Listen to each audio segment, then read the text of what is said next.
Welcome back to Perdido Key Gaming. Today we've got David Kelly's Classic Dungeon Design Guide and Book 2. You can get these off the internet, of course. So what we got here, you want to know how to quickly and masterfully create your own mega dungeon for your own RPG, and this perfect book for you. So inspired by all these, all these heroes of the RPG thing. There's a bunch of these on Amazon and stuff like that. Document version, blah, blah, blah. Get yourself an introduction here, description. Basically, it's a bunch of tables. So it's, got a bunch of tables, dungeon generation table, design materials, and of course, what this book is not. It's not a game, so if you bought a thing and it was a complete game, you should probably return this book right now. So, help you create your own adventures. Now, most people I know, they got great imaginations and things like that, and they usually dreamed up some idea for an adventure. I know I have done that several times.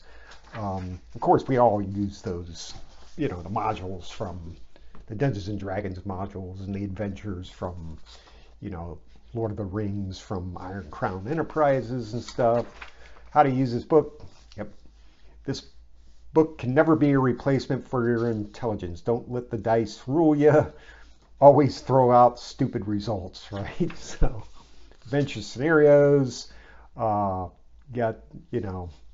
these are all D20, D100 percentile dice, tables and stuff like that. I don't think all of them are percentile or 20-sider, but so you can get scenarios set up and get a twist in there.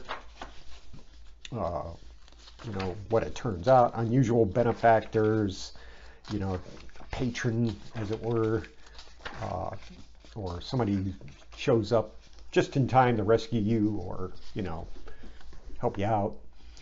Random benefactors give you some adjectives and some nouns and, more nouns and things like that.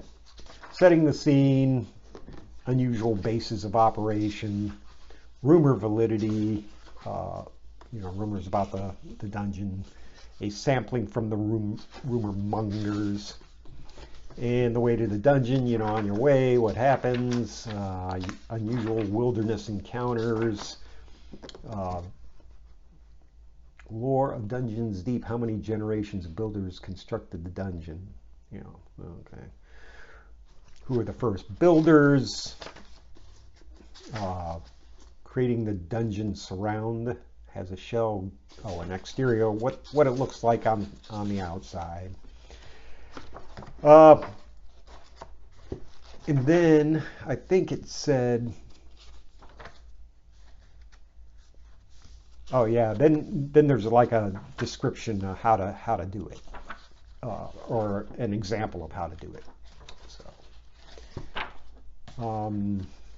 David Kelly, of course, fantasy, got 3 names. Don't know the guy, but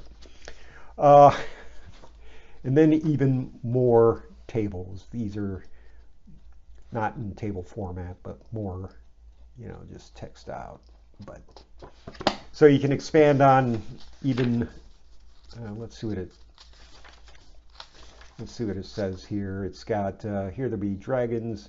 Dedication to all these M.A.R. Barker and E. Gary Gygax and Arneson and all that stuff. And again, it's not a game. If you bought it, turn it back in.